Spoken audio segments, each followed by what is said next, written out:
এই গরমে টকটক কাঁচা আম মাখানো খেতে বেশ ভালো লাগে। তবে সেটা যদি একটা সুন্দর জায়গা হয় তাহলে কিন্তু মনটা আরো বেশি ভালো হয়ে যায়। সো আমি আমার ছোট বোন এবং ভাবি আমার ভাইয়া মিলে সবাই মিলে একটু প্ল্যানিং করেই চলে গেলাম আমাদের চকে।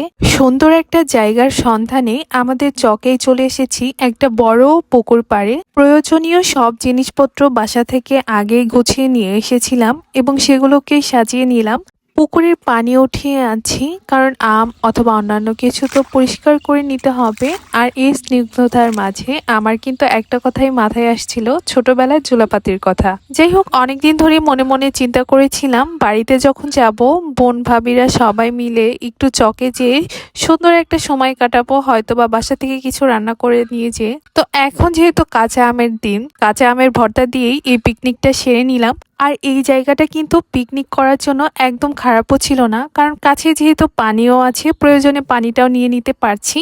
এই ভিডিওটাই একদিন আগে আমি মিউজিক ইউজ করে ফেসবুকে আপলোড করেছিলাম, কিন্তু কপিরাইট ইস্যুর কথা আর কি বা বলবো।